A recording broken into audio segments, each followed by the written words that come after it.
au-dessus de tous les autres noms. C'est pour cela ce matin, nous disons gloire et louange à toi, Seigneur. Merci de pouvoir parler à nos cœurs. Merci de graver ta pensée en nous. Sois glorifié, sois élevé.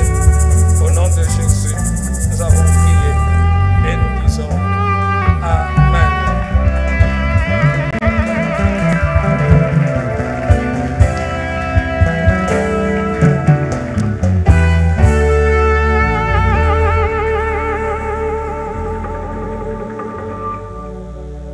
Gloire à Jésus. Ce matin, nous allons prendre nos Bibles dans le livre d'Exode, chapitre 20.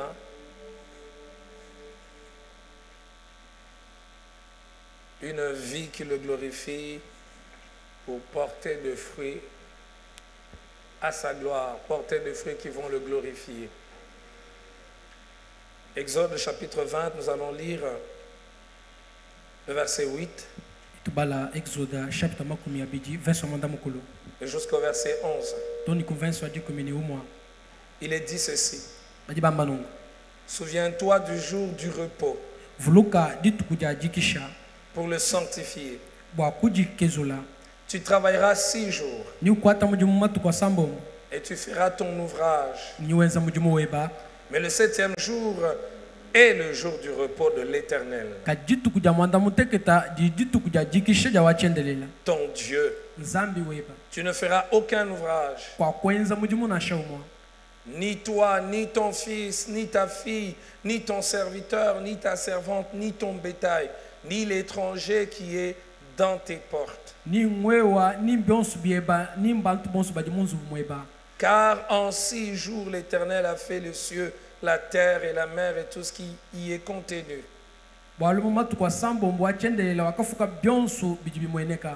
Et il s'est reposé le 7e jour.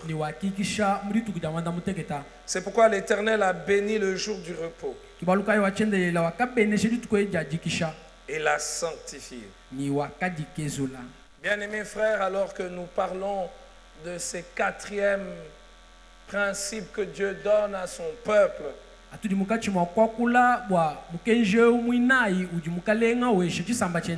nous devons nous rappeler que nous ne sommes pas des machines. Des machines qui travaillent sans interruption. Des machines qui travaillent sans arrêt. Dieu a voulu qu'il y ait le repos.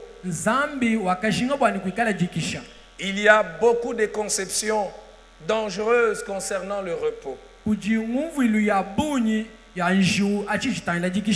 Il y a premièrement ceux qui pensent que se reposer, c'est un signe de faiblesse.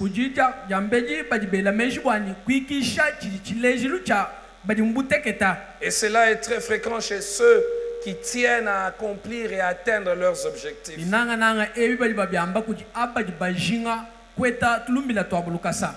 Il y a ceux qui pensent que le repos signifie que l'on n'aime pas son travail.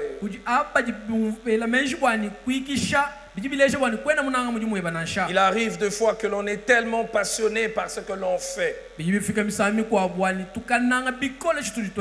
que l'on ne voit pas le temps passer.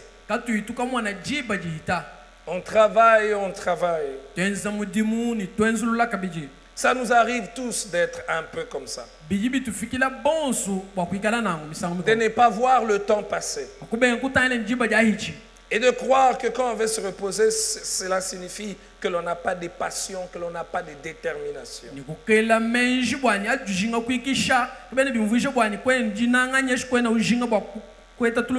C'est vrai que parler du repos à celui qui ne travaille pas, c'est un non-sens.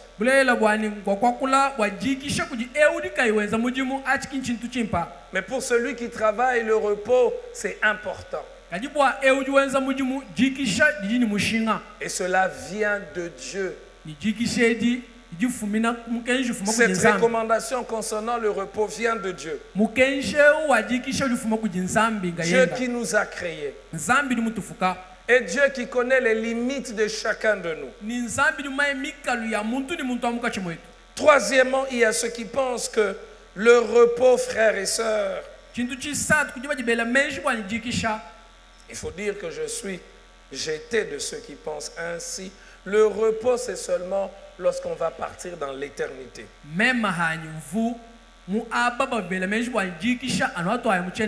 Vous savez, quand nous lisons la Bible, elle nous touche tous. Elle nous ramène tous à la vérité de Dieu. Il n'y a pas de personnes qui sont écartées, qui ne peuvent être touchées par la parole de Dieu. Tous nous sommes touchés par la parole de Dieu, même si tu la prêches, ça fait plus de 10 ans et de 15 ans.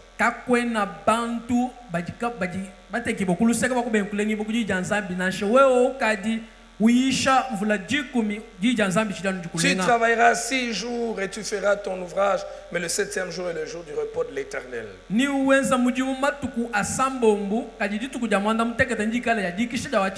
Et pour faire comprendre cela à Israël, Dieu rappelle l'ordre de la création. Il a créé, il a travaillé 6 jours et le 7e jour, il s'est reposé.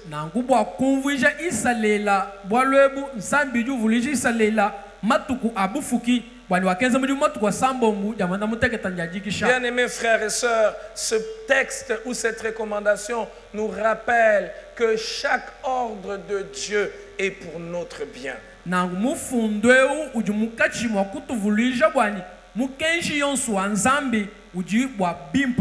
Ici, nous le voyons beaucoup plus clairement.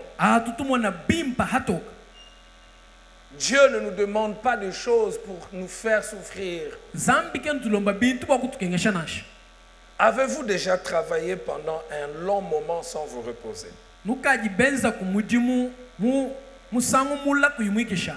Il y a certaines choses qui vous arrivent. Premièrement, vous devenez nerveux. Vous devenez facilement irritable.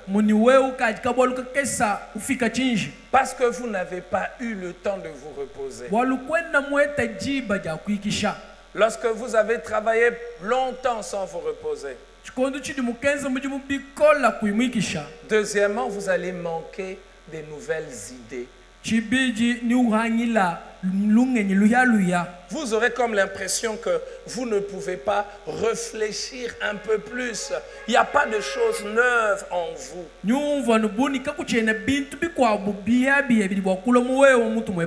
Alors on devient un peu constipé. Mais dans sa tête. Même si tu te mets pour réfléchir, tu es incapable de mieux réfléchir. Tu perds ta fraîcheur. Tu as l'impression que tu es bloqué partout. Quand bien même tu veux quelque chose de nouveau, tu n'auras pas quelque chose de nouveau. C'est comme s'il y a un voile sur ton esprit.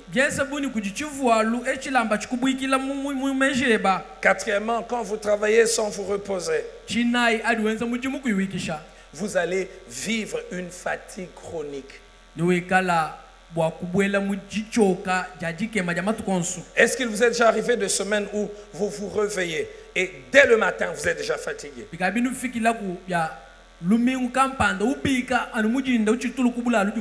C'est vrai qu'il y a le sens du devoir. Et on nous rappelle tout le temps, quand même tu es fatigué, tu dois aller travailler. Tu es fatigué, tu te réveilles, tu vas travailler. Déjà le lundi, tu es fatigué.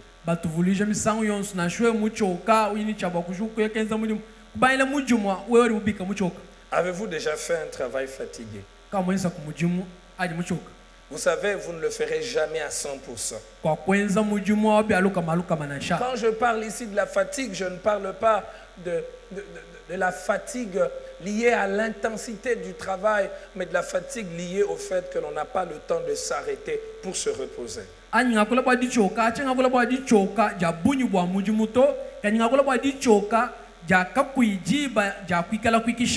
que bien sûr, il y en a toujours ceux qui ne veulent pas un travail intense, qui préfèrent le moindre effort.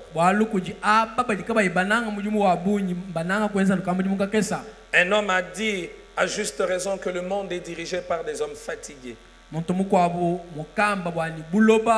Il faut un travail intense pour diriger, pour conduire je ne sais quelle structure, quelle organisation dans laquelle Dieu vous a placé. Il y a des exigences du travail. Mais ces exigences du travail ne doivent exclure la notion importante et fondamentale du repos.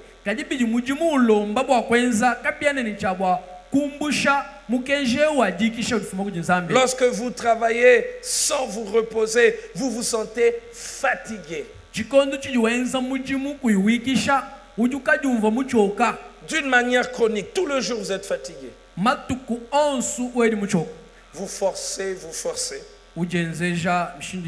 mais votre corps ne répond plus. Est-ce le cas pour vous?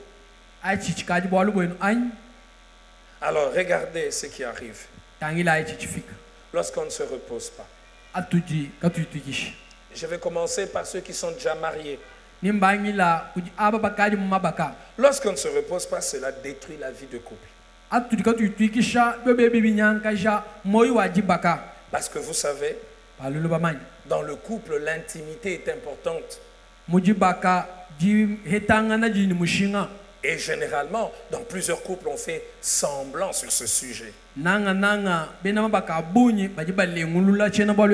y a des personnes, quand vous regardez leur manière de travailler, vous êtes en droit de vous poser la question sur la qualité de leur vie de couple.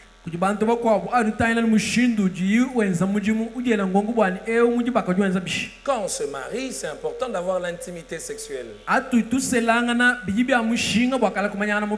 L'intimité sexuelle fait partie du ciment du couple. Cela ne signifie pas que quand une femme ou quand un conjoint recherche l'intimité sexuelle, elle est charnelle, elle n'est pas spirituelle, elle n'aime pas travailler, c'est un besoin comme celui de manger.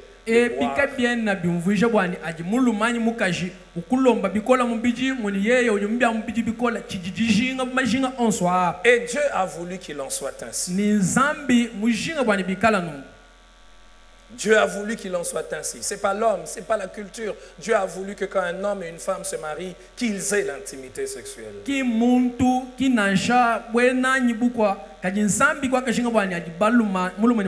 Alors, quand on travaille sans se reposer, vous savez qu'est-ce qui arrive? Il n'y a plus d'intimité sexuelle de qualité. Et vous verrez tout le temps dans ce couple, il y a des problèmes. La femme devient nerveuse. C'est peut-être l'homme qui est nerveux. La femme est frustrée de l'intérieur. Si l'homme est trop autoritaire, elle n'arrivera pas à exprimer. Mais la frustration sera forte en elle.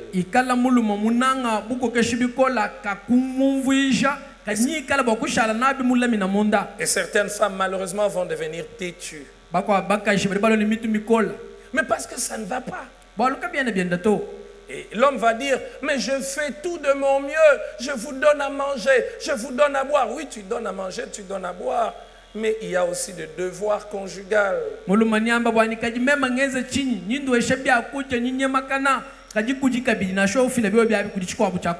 On en parle rarement dans nos églises. Mais pourtant, cette réalité détruit plusieurs couples, détruit plusieurs familles. L'homme est tout le temps en train de travailler. Du lundi au dimanche. A-t-il encore de la force pour sa femme? A-t-il encore de la force?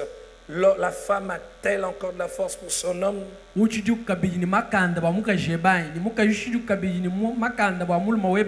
Et la vie de famille est brisée.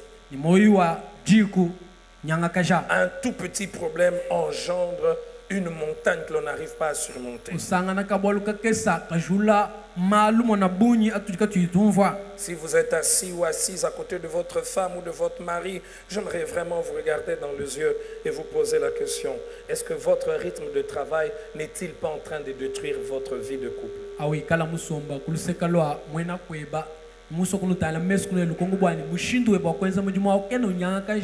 Il y a des hommes qui disent, ah oui, mais elle aime trop la chair, elle exagère.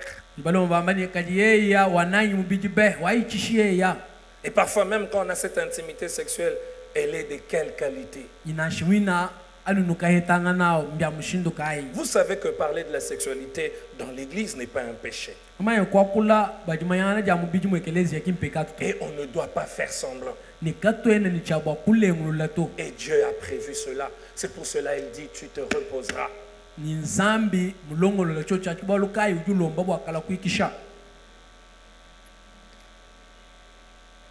Parfois on ne comprend pas pourquoi cet homme et cette femme n'arrivent pas à faire la paix. Ils n'arrivent pas à vivre 2 mois, 3 mois dans la paix, 1 mois dans la paix. Pourquoi ils n'arrivent pas? Pourquoi la femme tout le temps elle se fâche, elle décide de ne plus parler?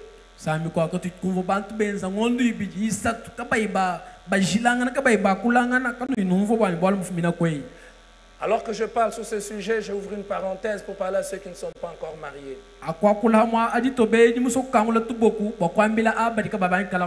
Frères et sœurs, je vous en prie. La sexualité est importante quand on se marie. Prenez des dispositions. Prenez des dispositions pour que cette sexualité elle soit bonne.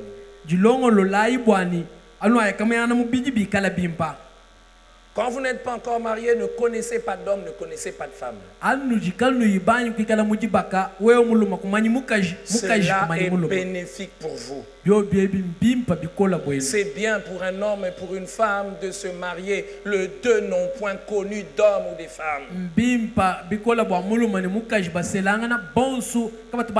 Cela participe à l'équilibre conjugal. Parce que si vous l'avez déjà fait, cela reste gravé dans votre mémoire. Et cela entraîne un déséquilibre. Certains vont souffrir de l'intérieur. Il est avec sa femme, il est avec son homme, mais il pense à cette autre personne qu'il a connue. Gardez-vous dans la pureté. Quand vous n'êtes pas encore marié, cela est un cadeau que vous faites pour votre couple.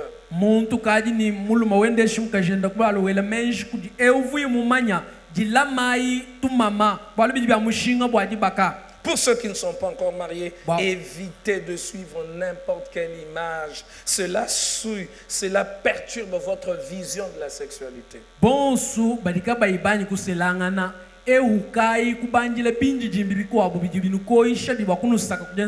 Cela vous enlève une certaine perception bestiale de la sexualité.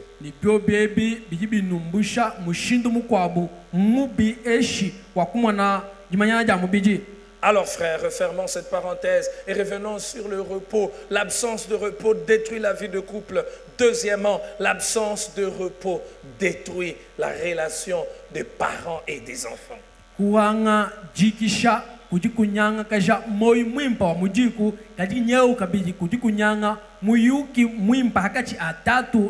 Frère, on n'éduque pas qu'avec une main de fer.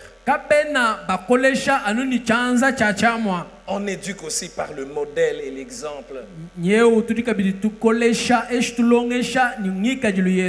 Oui, ils ne sont pas des souris, les enfants. Le chat va venir et puis toutes les petites souris vont entrer dans les trous. Oui, c'est vrai qu'il faut exercer la discipline, mais c'est important d'avoir le temps pour parler, le temps pour jouer, le temps pour rire, le temps pour leur expliquer certaines choses.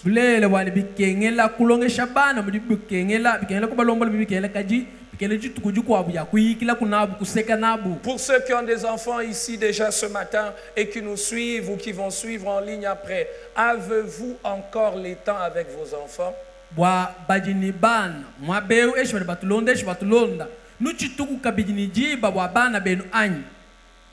Prenez-vous plaisir encore en ce temps que vous avez avec vos enfants? Il semble, je n'ai pas encore vécu cette période, mais il semble qu'à un moment, on commence à regretter le temps que l'on devrait passer avec nos enfants. Plus ils grandissent, on se dit, j'aurais voulu passer encore plus de temps avec eux.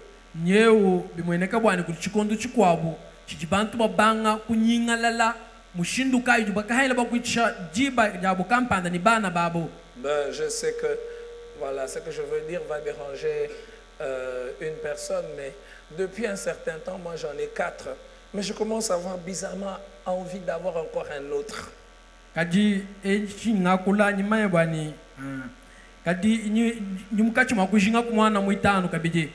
Même si j'avais dit, Seigneur, j'aimerais avoir seulement 4. Mais bizarrement, tu dis, Seigneur, j'ai envie un peu d'un bébé qui pleure que je porte.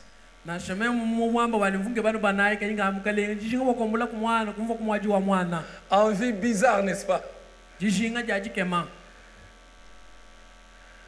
Mais vous savez, avoir cette envie, c'est bien. Mais avoir le temps pour eux, c'est mieux. Avez-vous encore le temps avec vos enfants?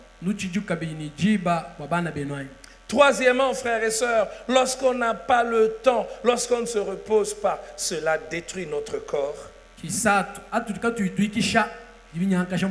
Frère, c'est Dieu qui a voulu ainsi. 6 jours et puis un jour de repos. C'est pas un homme, c'est Dieu. Et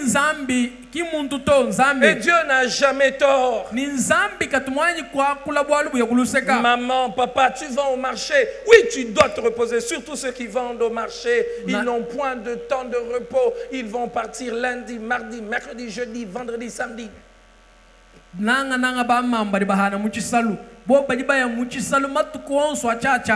Pas seulement les mamans, les papas aussi. Et les mamans, ils vont vendre lundi jusqu'à samedi. Et dimanche, quand elle rentre, c'est quand elle va faire la lessive. Non, elle va faire ses habits, elle va nettoyer les habits. Et le lundi, elle reprend le même cycle. Et le corps se détruit. Regardez. Ceux qui ont au-delà de 35 ans. Est-ce que vous ne remarquez pas que ce que votre corps était capable de supporter, maintenant vous ne le supportez plus?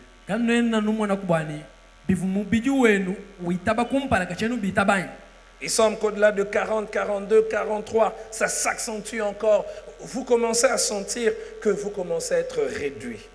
Un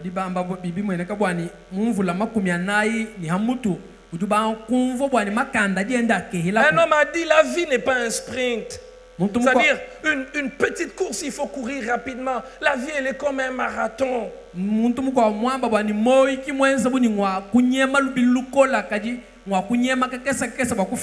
Tu veux avoir tout rapidement. À 35 ans, tu as déjà l'hypertension. Des maladies bizarres.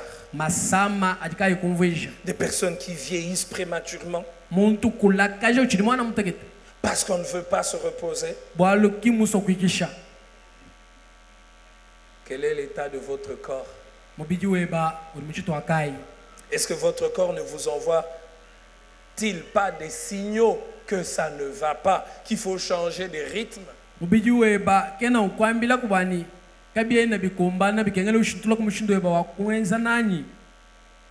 Ne paraissez-vous pas plus vieux pour des personnes de votre âge?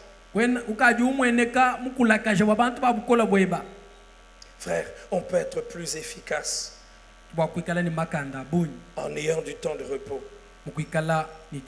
D'ailleurs, remarquez, quand vous venez après une période de repos, vous avez un regard nouveau sur ce que vous faites. Vous vous sentez plus fort. Et vous avez l'impression que vous avez plus d'énergie. Quand on ne se repose pas, on détruit son propre corps. Et vous savez une autre conséquence quand on ne se repose pas? On détruit son propre travail. Le repos, il est réparateur, restaurateur pour notre corps. Mais le repos, il est utile même pour le travail que nous faisons.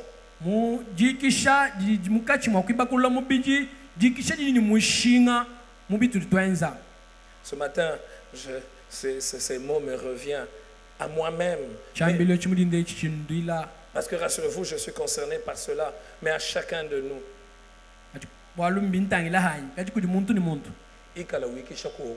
Il faut avoir le temps de te reposer.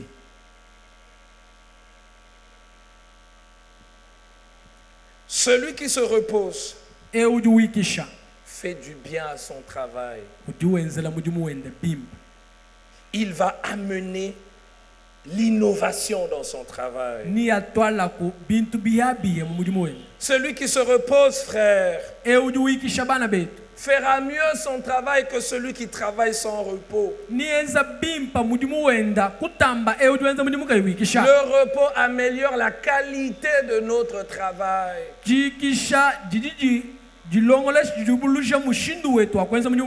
Le repos nous permet d'être plus meilleurs. J'aimerais nous poser cette question. Mon frère, ma soeur, as-tu le temps de te reposer? Tu travailleras 6 jours et tu feras tout ton ouvrage. Il doit y avoir une limite au travail. Mais le 7e jour est le jour du repos de l'Éternel, ton Dieu.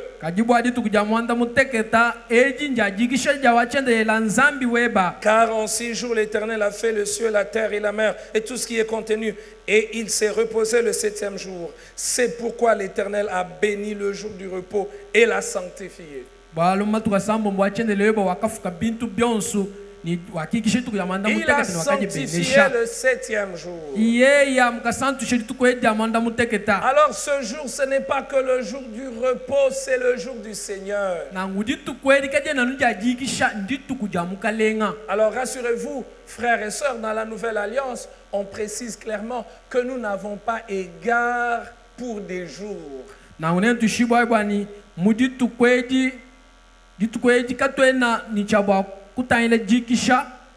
Parce qu'il y a ceux qui disent en suivant ce texte, donc nous devons respecter le sabbat, nous devons être là le samedi, nous prions le samedi, nous ne faisons rien le samedi.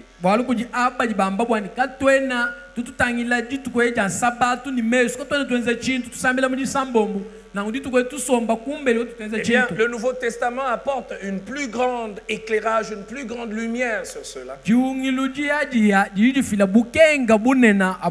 rassurez-vous, quand vous étudiez cela, vous êtes encore davantage ébloui par l'œuvre du Christ.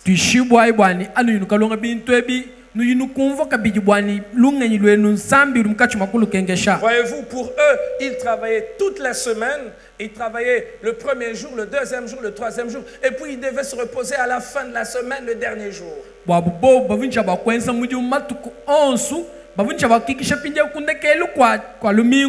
Mais en Christ, il change l'ordre. Nous ne travaillons pas pour nous reposer après. Nous commençons par le repos. Christ est ressuscité le premier jour de la semaine. Et le premier chrétien, je le crois, poussé par le Saint-Esprit, ils n'ont pas suivi le samedi. Ils se réunissaient le premier jour de la semaine pour se souvenir du fait que Christ est ressuscité le premier jour de la semaine.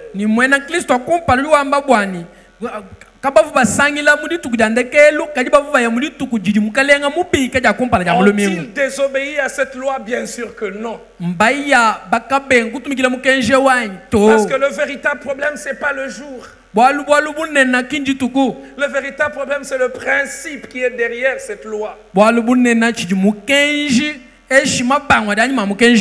Et ce principe qui est derrière cette loi nous montre que notre repos, c'est le Christ. Alors,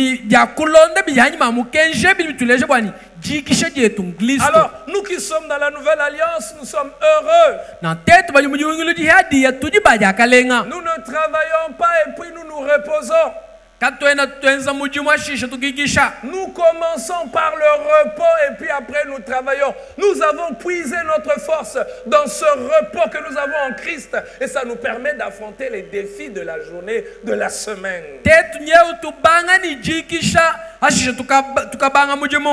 Il y a donc au-delà de cette loi, au-delà de ce principe du repos, le principe que Dieu doit avoir une place dans notre temps.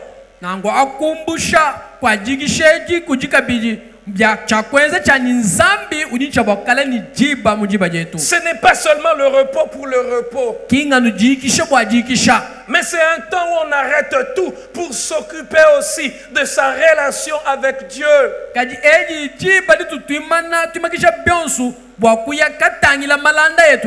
C'était une alliance entre Dieu et son peuple. Et derrière, frères et sœurs, cette alliance, derrière ce principe, il y a un rappel pour tout le monde. Travaillez, oui, mais occupe-toi aussi de ta relation avec Dieu.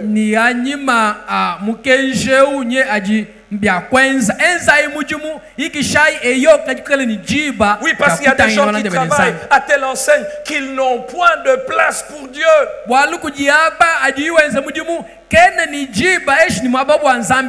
Oui, mais on va se moquer de ceux qui prient. N'avez-vous jamais entendu, n'avez-vous jamais vu des gens dire que ceux qui prient, ils n'ont pas du travail? C'est la paresse qui fait prier les gens.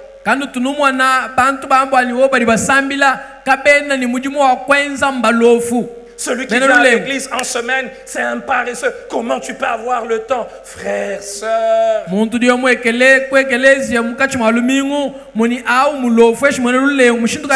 n'est pas juste, frère. Ce n'est pas juste, ma sœur. Que tu aies toute une semaine. Et quand c'est le jour de communion fraternelle de l'église dans laquelle tu pries, tu viens jamais. Et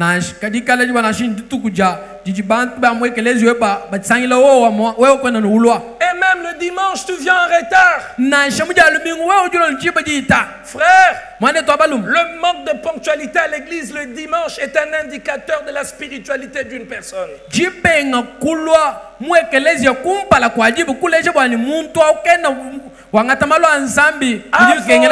Avons-nous de l'égard pour Dieu? Oui, même pour moi qui suis prédicateur, cette question, elle me l'est posée. Ai-je de l'égard pour Dieu? Si je viens à temps au culte, seulement là où je suis pasteur, si je viens à temps au culte, seulement quand je suis à la borne ici dimanche, c'est que je ne crains pas Dieu. Je suis simplement un fonctionnaire. Je travaille à l'église comme quelqu'un va à l'État ou va dans sa société. C'est le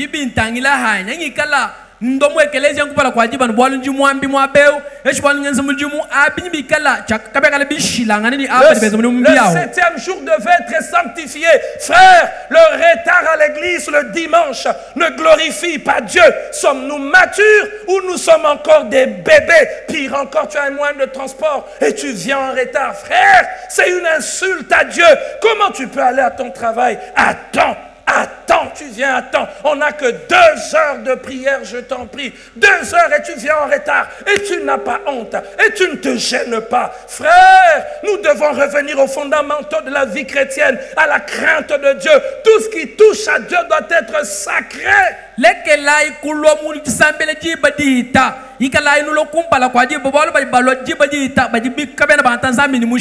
clairement démontré que la ponctualité à l'heure du culte le dimanche est l'indicateur de la discipline spirituelle de quelqu'un. Il n'y a pas lieu d'avoir de débat. Chacun de nous peut faire une analyse personnelle. Si j'ai un rendez-vous d'affaires, je veux venir à 6 heures. Si je dois voyager, parfois à l'aéroport, on va 3 heures avant. 6 heures, on va. Tu as 7 jours, 5 jours, 6 jours pour toi, pour faire ce que tu veux. Et un seul jour pour adorer le Seigneur.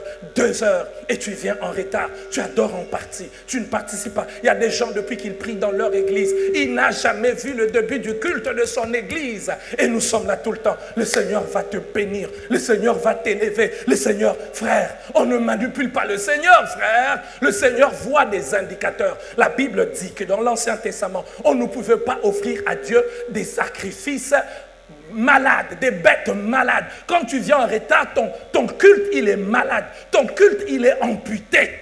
ajulo muli sambile jiba dihita ujumwenza bujulambula nyama mufajisu kujumkalenga kabiana bikengela ukala ulo msala jiba dihita to ujini chaba kwinjila mukwa bunganyi. Tout ce qui touche à Dieu doit revêtir le sens du sacré. C'est l'argent que je donne à Dieu. Je ne peux pas lui donner n'importe quoi. C'est le service que je rends à Dieu. Je ne peux pas lui rendre n'importe quel service. Si je prêche pour Dieu. Je ne peux pas prêcher de n'importe quelle manière. Avez-vous vu David? Quand il touche le pan de la robe de Saül, son cœur commence à battre vite. Bamwana David ukalenga chivualwechi chamfumu kumpala kwenda moyo cha moyo chibankumututa. Dimanche prochain, nous allons en parler. Quand nous allons parler de honore ton père et ta mère et que nous allons voir les principes de l'autorité. Le principe de l'autorité, c'est un principe sacré qui vient de Dieu. Dieu veut qu'il y ait des autorités. Et David, à cause de ce principe, son cœur tremble. C'est pas naturel. Il pouvait faire détruire Saül, mais son cœur tremble. C'est pour cela la Bible dit que David était un homme selon le cœur de Dieu. Il dit, comment puis-je offrir à Dieu des holocaustes, des sacrifices qui ne me coûtent rien? Comment tu veux offrir à Dieu un culte qui ne te coûte rien? Tu te réveilles quand tu veux, aucun sacrifice. Il n'y a plus le sens du sacrifice dans nos églises. Mes frères, je vous en prie, arrêtez de venir en retard au culte. Ça nous bloque les bénédictions. J'avais envie de dire, dites Amen, mais je ne vais pas vous forcer de dire Amen ce matin. Ça nous bloque les bénédictions. Ça reflète quel est le niveau que nous avons dans notre relation avec Dieu. Arrêtez de venir à l'église en retard. Arrêtez de venir à l'église en retard. Arrêtez de venir à l'église en retard. C'est un langage que nous envoyons à Dieu. Qu'est-ce que nous disons à Dieu? Dieu ne regarde pas qu'à ce que nous disons dans nos bouches. Ce peuple m'honore de leurs lèvres, mais dans leur cœur, ils ne m'honorent pas. Comment on n'a que 2 heures de culte et toi tu viens en retard et tu ne te gênes pas? Quelle est la place de Dieu? Tu te reposeras le 6 et le 7e jour. Tu le consacreras à Dieu.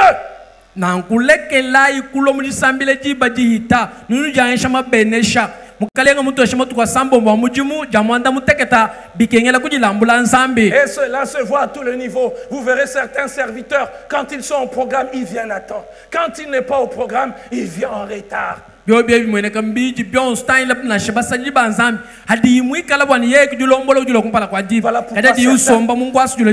pourquoi certains n'ont pas de puissance, frère. Certains n'ont pas de puissance. Ils n'ont pas de puissance. Quand il va conduire le culte, il n'y aura rien. Parce qu'il vient à temps que quand lui conduit le culte. Quand lui ne conduit pas le culte, il vient en retard. Je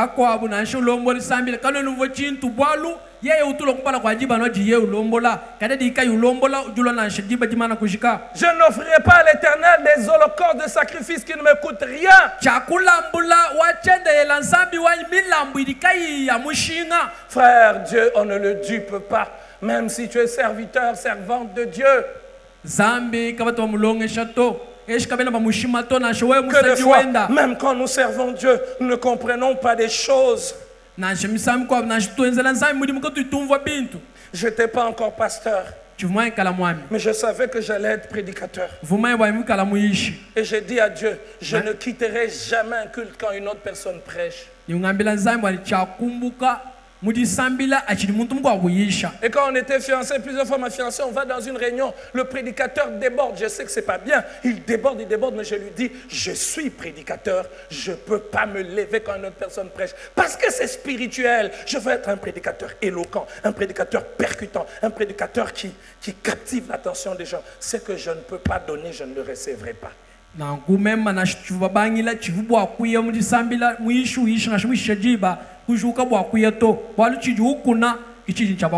Es-tu prêt à donner la ponctualité à Dieu?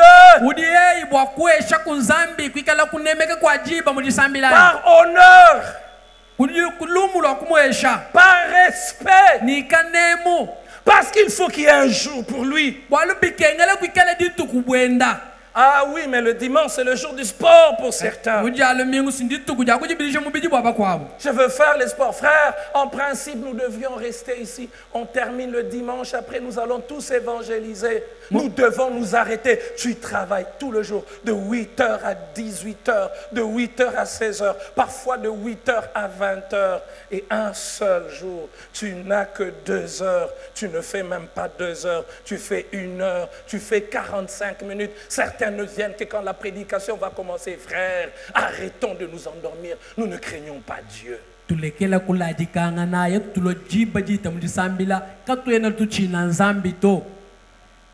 Oui, je parle des serviteurs parce que c'est important.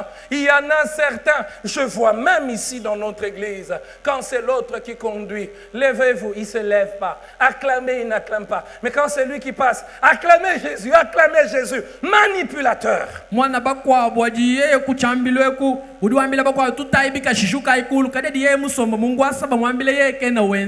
Oui, je le vois, même ici chez nous.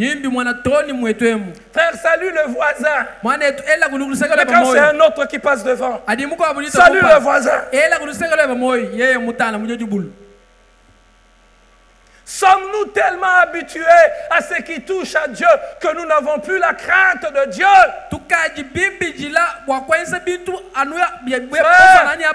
C'est la crainte de Dieu qui bénit.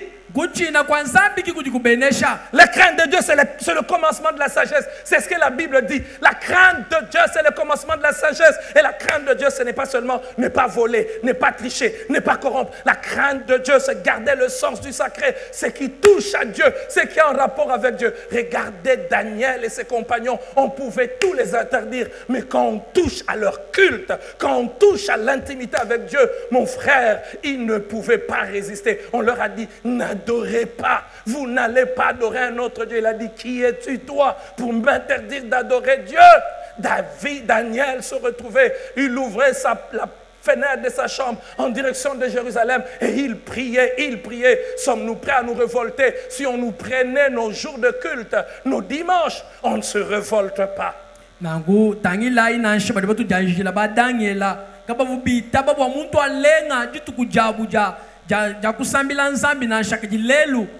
Frère, le miracle, il est dans la crainte de Dieu.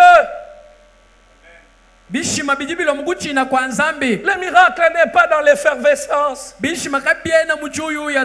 Cette semaine, j'ai beaucoup insisté en disant à nos prédicateurs de l'église, arrêtez de faire des déclarations, arrêtez de dire tout le temps, je lève ma main, je proclame, j'ai dit maintenant si tu dis ça ici, je vais moi-même faire descendre ta main et je vais te dire, assieds-toi, prêche-nous la parole de Dieu parce qu'on va déclarer des choses sur toi. Il n'y aura rien s'il n'y a pas de crainte de Dieu. Il faut qu'il y ait la crainte de Dieu. Il faut qu'il y ait la crainte de Dieu. C'est la crainte de Dieu qui amène la véritable bénédiction. Ce ne sont pas les slogans. Je vais dire amen, amen, amen, amen, amen. Vous allez crier amen comme des fous qui sont emballés par les émotions. Et puis quand vous rentrez, il n'y a plus rien. Mais quand il y a la crainte de Dieu, frère, cela reste dans votre cœur. Et vous avez l'assurance que vous êtes avec Dieu. Vous avez l'assurance dans les combats, dans les défis, que l'Éternel est votre berger. L'Éternel va se lever. L'Éternel va agir. Craignons Dieu, mes frères. Craignons Dieu. Et la crainte de Dieu, c'est dans le respect. Nous devons avoir du temps pour Dieu.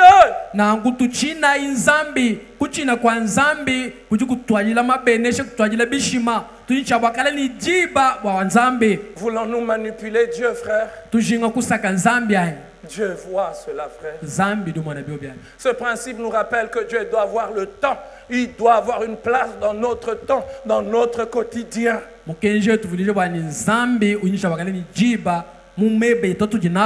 C'est quand tu es malade qu'on va te voir prier, frère. C'est quand ton travail est menacé que tu vas venir prier en semaine et que tu vas être ponctuel, frère. C'est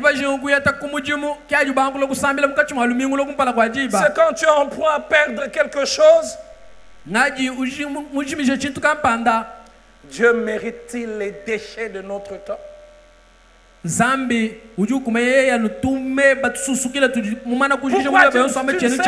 Pourquoi tu ne sers pas le Seigneur, frère?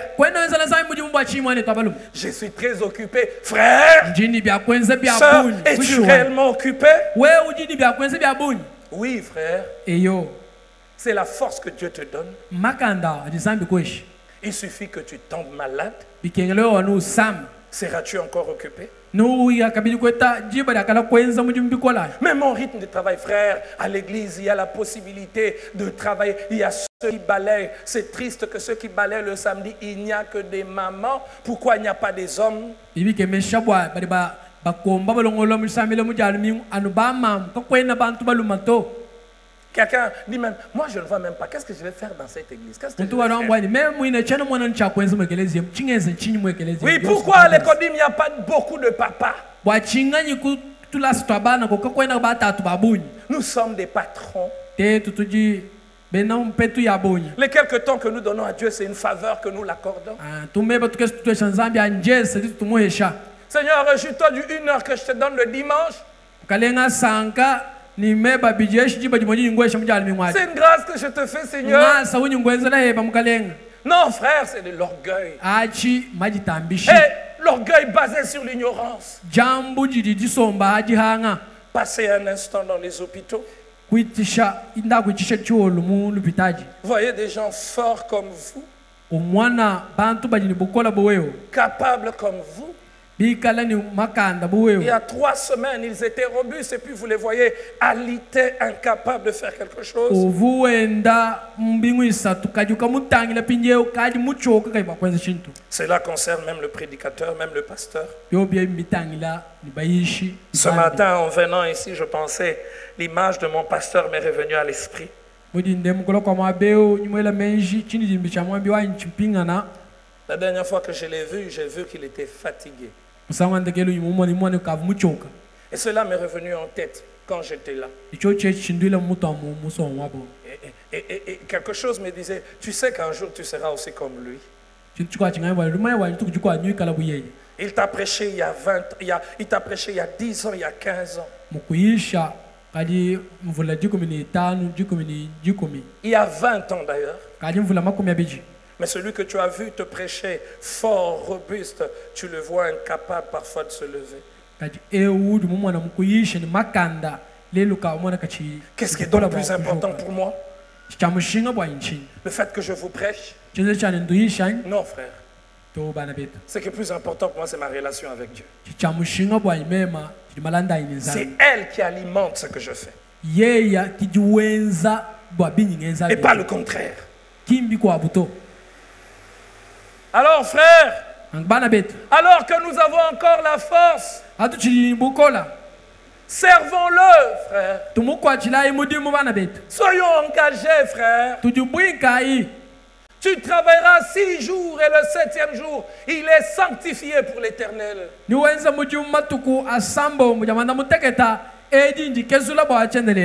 Ce matin, j'aimerais nous poser une 3e question. Mais regardez, vous regardez un instant et m'asseoir. Je me mets pour que l'image reste gravée dans vos têtes. As-tu encore le temps pour Dieu? As-tu encore le temps où tu fais quelque chose pour Dieu?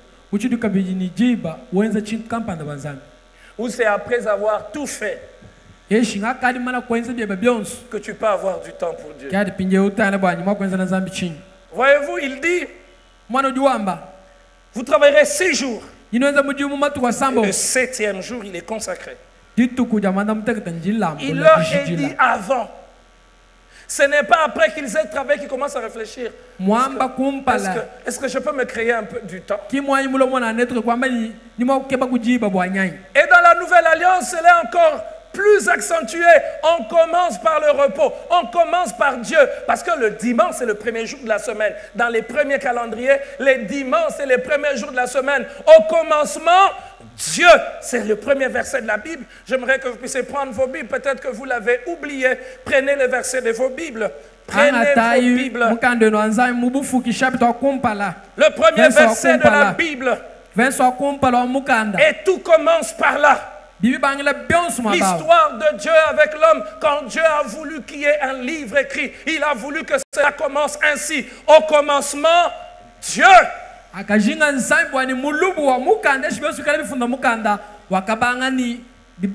Voilà la pensée de Dieu.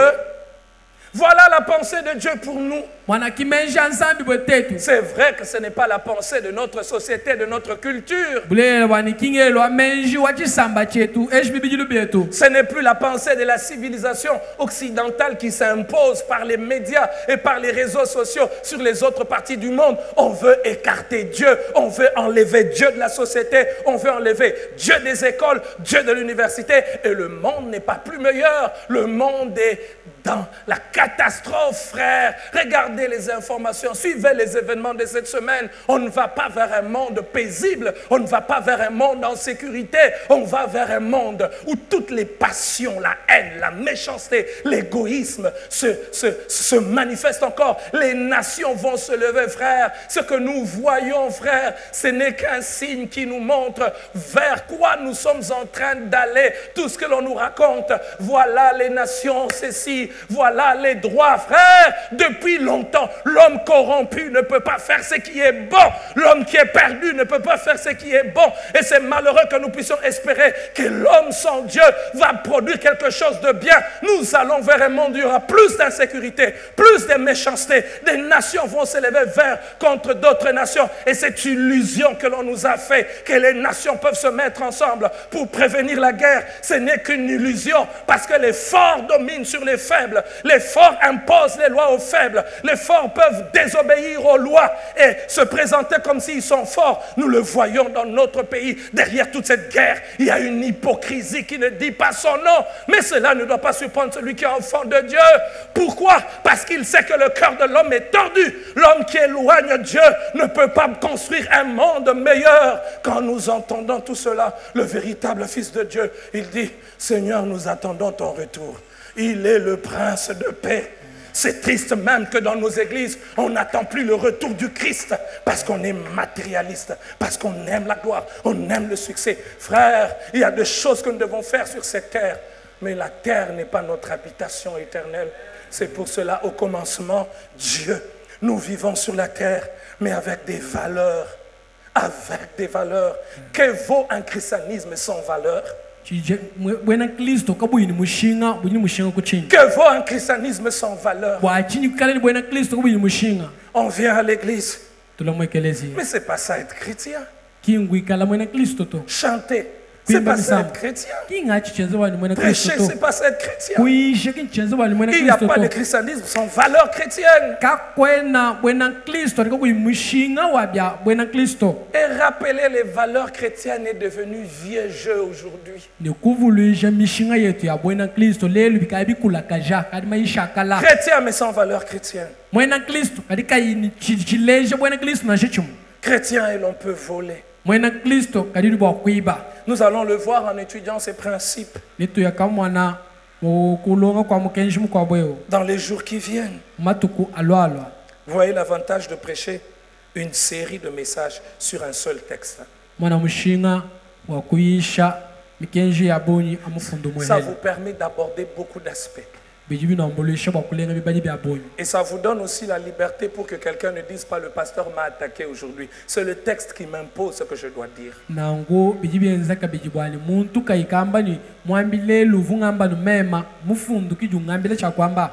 Un dimanche, nous allons parler sur ce texte. Le verset 15, il dit, tu ne déroberas point. C'est clair. Mais quand on n'a pas les valeurs chrétiennes, j'ai fait mon cop. Quel cop?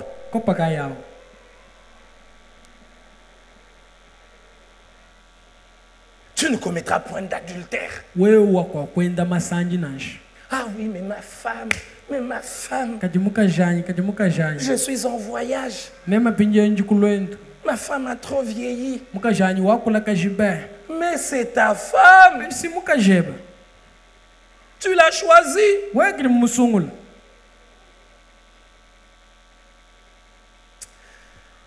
Hier, je méditais sur tous ces principes. Qu'il me soit permis de dire, frère, quand tu choisis une fiancée à l'église, on ne t'a pas forcé. C'est toi qui l'as choisi. C'est quoi cette histoire des frères qui veulent rompre tes fiançailles sans raison valable?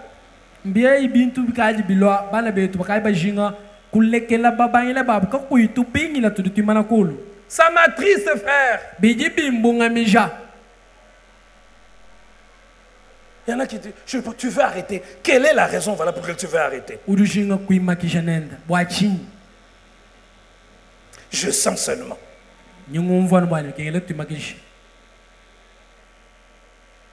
Et moi, je suis le pasteur de la sœur aussi. Pas seulement les sœurs, même les frères aussi. Pas seulement les frères, même les sœurs. Et ça me fait de la peine. 2 ans, 3 ans, 4 ans de fiançailles, et puis on arrête.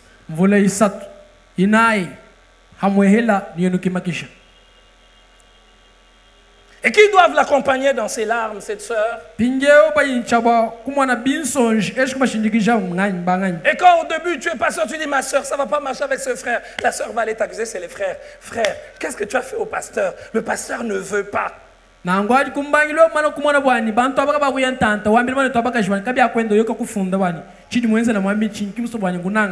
Tu ne convoiteras point la maison de ton prochain.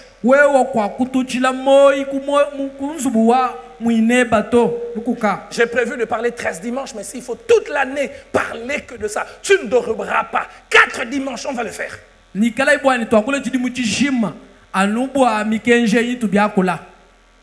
Celui qui falsifie les factures, frère, il dérobe, il vole.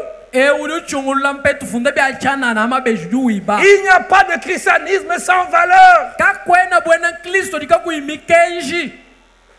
Et ici, Dieu ne parle. Quand Dieu parlait ici, rentrons dans le contexte, il ne parlait pas à l'église. D'abord, c'est vrai que c'est des lois intemporelles. Il parlait à une société qui devait être organisée. Frère, si nous organisons notre société, nos pays sur base de ces principes de Dieu, on aura un pays meilleur. On aura des sociétés meilleures. Frère, il y a quelqu'un qui dit, mais si moi je ne prends pas, l'autre va prendre. Et ceux qui prennent, ils vont où? Ils viennent dans des églises.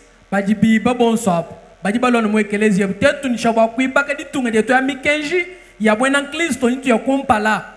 malheureusement, on n'en parle plus. Tu iras en Europe. Personne n'a pris ton visa. Et le pays que Dieu t'a donné, tu le laisses à qui?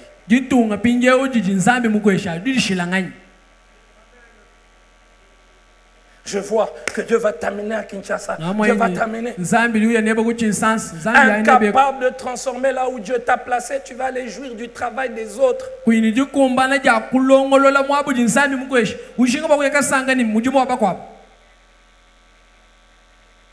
Tu travailleras 6 jours. Tu auras du temps pour Dieu. On ne manipule pas. Penses-tu manipuler Dieu par tes prières? Vous priez, vous ne recevez pas. Dis la Bible. Pourquoi? Parce que vous priez mal. Parce que vous demandez mal. La prière, l'efficacité ou l'exaucement dans la prière n'est pas que dans la formule, n'est pas que dans le lieu, elle est dans la qualité de la vie. Ma soeur, arrête d'aller prier dans les montagnes, commence à craindre Dieu et tu verras des résultats. Papa, arrête de prier, arrête d'inviter des prophètes. Ma soeur, tu pries dans une église vivante et tu as un prophète.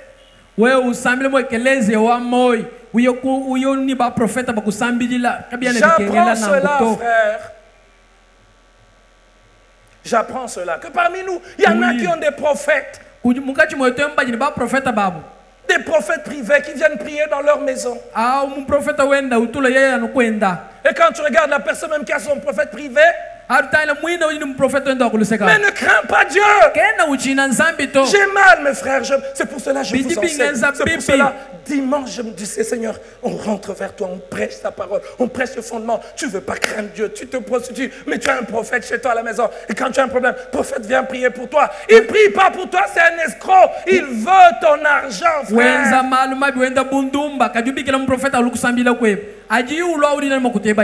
Maman, arrête d'avoir ce prophète. Oui, même dans notre église, il y a des sœurs, des mamans qui ont des prophètes pour eux, des prophètes qui doivent venir prier dans leur maison.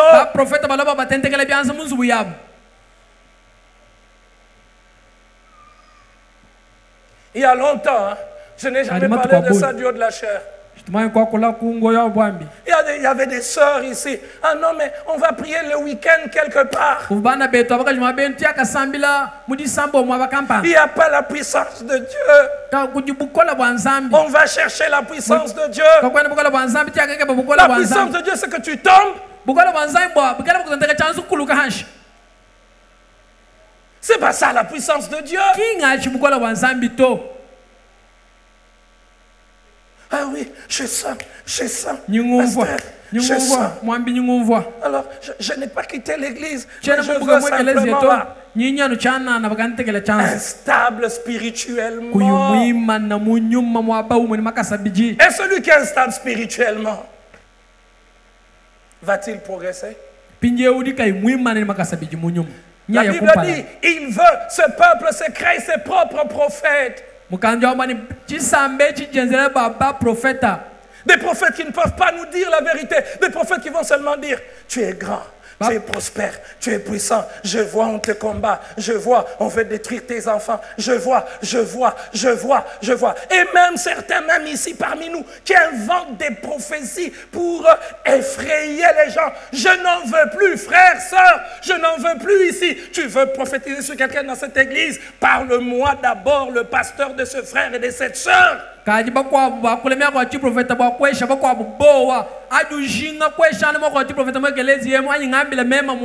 Vous ne le savez peut-être pas, mais vous savez qu'à un certain moment, il y avait un frère qui venait ici et qui s'arrêtait aux portes. Quand le culte s'est terminé, il prophétisait les gens. Après, il avait un plan pour faire un groupe. C'est pour cela, quand j'ai l'habitude de dire, les jours où cette église va se détruire, où quelqu'un va diviser cette église, ce jour n'existe pas.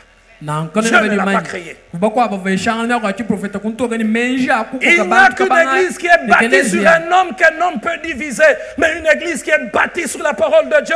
Et je m'efforce, je demande à Dieu, chaque fois que je me tiens du haut de la chair, qu'en quittant ce lieu, qu'on ne quitte pas avec l'image qu'il y a un prédicateur éloquent, mais qu'on a prêché la parole de Dieu et que la parole de Dieu a touché nos cœurs. Parce que si on bâtit cette église sur un homme, elle va se détruire. Mais si on bâtit cette église sur la parole de Dieu, aucun homme ne pourra la détruire parce que la parole est un fondement sûr. Oui, il y avait un frère qui venait ici, à la fin du culte, il prophétise les gens, il leur dit, voilà ce que Dieu me dit. Et le but, c'est d'amener des gens dans le groupe.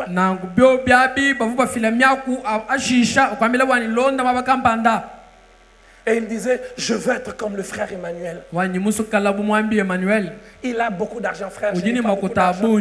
Et c'est pas ça mon but. C'est pas ça mon but. Mon but, c'est que Christ soit formé dans le cœur de chacun. Que le Seigneur bénisse sa parole. Seigneur, ce matin, nous avons parlé de tout.